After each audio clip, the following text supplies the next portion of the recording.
Happy new year, happy November. 1 November 2025 થી આપણા દેશમાં 7 મોટા ચેન્જીસ થયા છે. અને સાચું કહું, આ વિડીયો જોઈ લેશો ને તો આ બધા ચેન્જીસ ઇઝીલી સમજી જશો. સાચું કહું, આપનું સ્વાગત છે. મારું નામ છે ગુંજ ઠક્કર અને આ વિડીયોમાં 7 ચેન્જીસ તો કહેવાનો છું. એના સિવાય તમને એક સરપ્રાઈઝ વસ્તુ કહેવાનું છે જે આપણા દેશમાં નવેમ્બર મહિનાથી શરૂ થઈ ગઈ, જે એન્ડમાં કહીશ.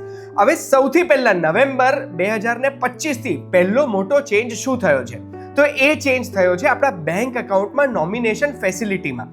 હવે આપણે આપણા બેંક એકાઉન્ટમાં 4 વ્યક્તિઓને નોમિનેટ કરી શકીશું. આપણા દેશના ગજેટમાં એપ્રિલ 15, 2025માં banking laws amendment act publish થઈ ગયું હતું અને 1 નવેમ્બર 2025 થી 4 મોટા ચેન્જીસ થવાના છે.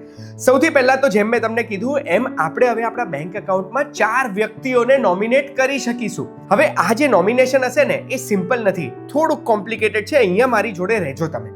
આમાં છે ને નોમિનેશન 2 ટાઈપના હશે. એક સક્સેસિવ નોમિનેશન અને બીજું હશે સાયમલ્ટેનિયસ નોમિનેશન. આ સાયમલ્ટેનિયસ નોમિનેશન હું તમને સમજાવવા માંગુ છું.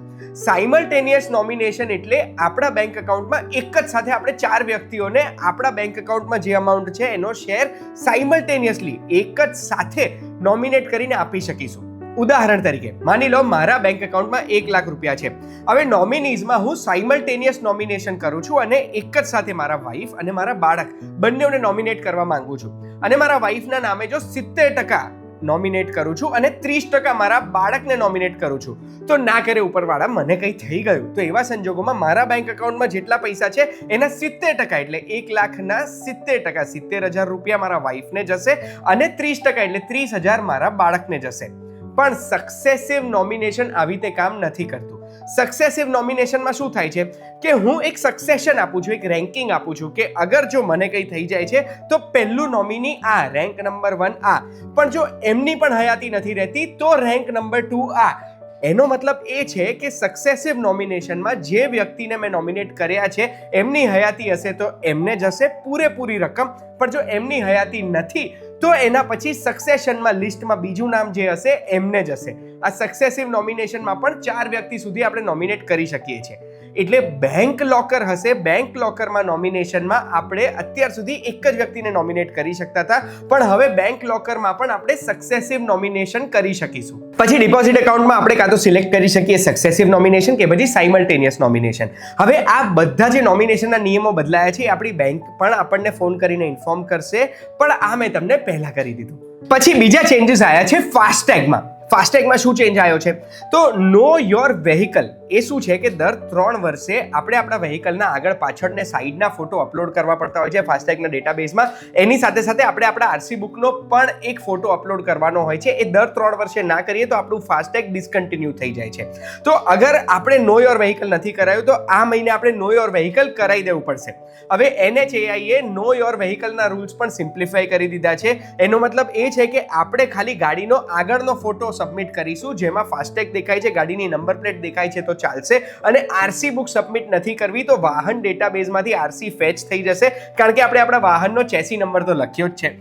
એના સિવાય ફાસ્ટેગમાં આ મહિનાથી એક નવો પેનલ્ટી સ્ટ્રક્ચર ઇમ્પ્લિમેન્ટ થયો છે. તમને એ તો ખબર જ હશે કે અગર આપણા વાહનમાં ફાસ્ટેગ નથી લાગ્યો કે નથી ચાલતો તો દુગના લગાન એટલે 2 ગણો ટોલ આપણે ભરવું પડે છે. પણ જો આપણે અગર કોઈ પણ ટોલ પ્લાઝા પર જઈએ છીએ ને ત્યાં આપણી પાસે ફાસ્ટેગ નથી, એક્ટિવેટ નથી, ડિસકન્ટિન્યુ થયેલો છે કે બેલેન્સ નથી અને કેશથી પે કરવું હોય છે તો 2 ગણું ટોલ ભરવું પડે, એ તો તમને ખબર જ છે. પણ અગર જો આપણી જોડે ફાસ્ટેગ નથી અને એવા સંજોગોમાં આપણે યુપીઆઈથી પેમેન્ટ કરીએ છીએ તો 1.25 ઘણું જ પેમેન્ટ આપણે કરવાનું. ઉદાહરણ તરીકે 100 રૂપિયાનો ટોલ છે, એ ટોલ અગર આપણે ફાસ્ટેગથી નથી ભરી શકતા અને કેશથી ભરીએ છીએ તો 200 રૂપિયા ભરવા પડશે, પણ યુપીઆઈથી જો ભરીએ છીએ તો એવા સંજોગોમાં આપણે ખાલી 125 રૂપિયા ભરવાના રહેશે. ત્રીજો ચેન્જ આધારના ફી સ્ટ્રક્ચરમાં આવ્યો છે. એટલે સૌથી પહેલા તો મેન્ડેટરી બાયોમેટ્રિક અપડેટ શું હોય તમને ખ્યાલ હશે. બાળકોનું આધાર આપણે 5 વર્ષ પહેલા કરાવીએ છીએ તો બ્લુ આધાર આવે છે અને આધારમાં એમનો આઈરિસ સ્કેન નથી થતો, ફેસ સ્કેન નથી થતો કે પછી ફિંગરપ્રિન્ટ નથી લેવામાં આવતો. પણ એમની ઉંમર 5 વર્ષ થાય અને 15 વર્ષ થાય ત્યારે મેન્ડેટરી કરવું પડતું હોય છે, એટલે કમ્પલસરી બાયોમેટ્રિક અપડેટ કરવું પડે. બાયોમેટ્રિક અપડેટ કરાવવા માટે 125 રૂપિયાના ચાર્જિસ છે. પણ હવે આ ચાર્જિસ વેવ ઓફ કરી દેવામાં આવશે અગર બાળકની ઉંમર 5 થી 7 વર્ષની છે ને ત્યારે આપણે બાયોમેટ્રિક અપડેટ કરાવીએ છીએ ત્યારે, અને 15 થી 17 વર્ષની છે ને ત્યારે બાયોમેટ્રિક અપડેટ આપણે કરાવીએ છીએ ત્યારે. એના સિવાય બીજા ઘણા બધા ચાર્જીસ પર તમારું ધ્યાન દોરવા માંગુ છું. આપણે નેમ, એડ્રેસ કે મોબાઈલ નંબર ચેન્જ કરાવવો હોય તો 75 રૂપિયાના ચાર્જીસ લાગશે. પછી 14મી જૂન 2026 સુધી ઓનલાઈન ડોક્યુમેન્ટ ચેન્જ કરાવવું ફ્રી છે, પણ એના પછી 75 રૂપિયા લાગશે. આધાર રીપ્રિન્ટના 40 રૂપિયા લાગશે અને હોમ એનરોલમેન્ટ સર્વિસ જે પહેલા યુઝર હશે એમના માટે 700 રૂપિયા લાગશે અને સાયમલ્ટેનિયસ જે એના પછીના જે બી યુઝર હશે ને એમને સેમ એડ્રેસ માટે 350 રૂપિયા લાગશે. ચોથો ચેન્જ આવ્યો છે SBI કાર્ડ્સના ફી સ્ટ્રક્ચરમાં. એટલે SBI કાર્ડ યુઝ કરીને અગર જો આપણે કોઈ પણ એજ્યુકેશનલ એક્સપેન્સ કરીએ છીએ કોઈ પણ થર્ડ પાર્ટી એપના માધ્યમથી, મોબીક્વિક કે ક્રેડ જેવા, તો એવા સંજોગોમાં જેટલો બી ટ્રાન્ઝેક્શન કર્યું એનું 1% આપણને ચાર્જીસ લાગશે. એના સિવાય અગર આપણે કોઈ પણ ડિજિટલ વોલેટને લોડ કરી રહ્યા છે, એ લોડ કરતી વખતે આપણે અગર જો 1000 રૂપિયાથી વધારે રકમની અમાઉન્ટનું ટ્રાન્ઝેક્શન કરીએ છીએ તો એમાં પણ 1% ચાર્જીસ લાગશે. એટલે વોલેટમાં તમે ક્રેડિટ કાર્ડથી લોડ કરતા હશો ને તો આ અમાઉન્ટને ધ્યાનમાં રાખજો. પાંચમો ચેન્જ નથી, આ એક ડેડલાઇન છે. અગર રાજ્ય સરકાર, કેન્દ્ર સરકારના તમે એક પેન્શનર છો તો નવેમ્બર 30 આખર તારીખ છે તમારા માટે લાઈફ સર્ટિફિકેટ સબમિટ કરવાની. એટલે આ મહિનામાં કરી દેજો, નહીં તો પેન્શન રોકાઈ જશે. પછી દર મહિને LPG સિલિન્ડરના ભાવમાં ફેર આવતો જ હોય છે. આ મહિને કમર્શિયલ સિલિન્ડર 15 રૂપિયા અને 50 પૈસાથી મોંઘા થયા છે. એટલે હવે આપણે બહાર ખાવા જઈએ કે કેટરિંગ કરે ને તો કદાચ ચાર્જીસ વધી શકે છે. પછી દિલ્હીમાં ઘણા બધા કમર્શિયલ વ્હીકલ્સની એન્ટ્રી ઉપર રિસ્ટ્રિક્શન આવી ગયો, કારણ કે જેવું વિન્ટર આવે ને એવું ત્યાં આગળ એર ક્વોલિટી AQI ની પ્રોબ્લેમ શરૂ થઈ જાય છે. એટલે હવે દિલ્હીમાં કોઈ પણ કમર્શિયલ વ્હીકલ એન્ટ્રી લેવી હશે ને તો આટલા જ વ્હીકલ એન્ટ્રી લઈ શકશે. કયા કયા? તો BS6 કમ્પ્લાયન્ટ કમર્શિયલ વ્હીકલ હોય તો, CNG કે પછી LNG કમર્શિયલ વ્હીકલ છે તો, કે પછી ઇલેક્ટ્રિક કમર્શિયલ વ્હીકલ છે, આટલા જ કમર્શિયલ વ્હીકલ દિલ્હીમાં એન્ટ્રી લઈ શકશે. હવે મેં તમને જે સ્પેશિયલ વસ્તુ કીધી હતી એ કહેવા માંગુ છું કે જે 8મો ચેન્જ નથી, આ 8મી ઇન્ફોર્મેશન મારે આપવી છે તમને. 2027માં આપણા દેશમાં સેન્સસ એટલે વસ્તી ગણતરી થવાની છે, તમને ખબર છે. તો એના માટે 2 ફેઝમાં આ વસ્તુ થવાની છે. ફેઝ 1માં પહેલા હાઉસીસની એટલે બધાના ઘરોની ગણતરી થશે અને પછી ફેઝ 2માં એકચ્યુઅલ ગણતરી થવાની છે. તો જે ફેઝ 1 છે ને એનો એક પ્રી ટેસ્ટ આ મહિનામાં એટલે નવેમ્બર 1 થી નવેમ્બર 30 શરૂ થઈ ગયો છે.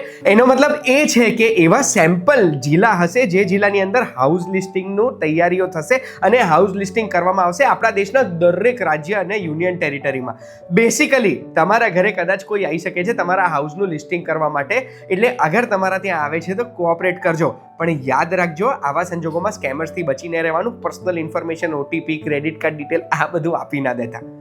આ વિડીયોની માહિતીથી તમને જો બધા ચેન્જીસ ખબર પડી ગયા હોય ને અહીંયા સુધી તમને જોયું છે ને લાગે છે કે આ ચેનલ ઉપર હું તમને સારી ઇન્ફોર્મેશન આપું છું તો પ્લીઝ સબસ્ક્રાઇબ કર્યા વગર ના જતા અને આ વિડીયો દરેક વ્યક્તિ જોડે શેર કરજો જેમને આ ઇન્ફોર્મેશનથી ફાયદો થઈ શકે છે.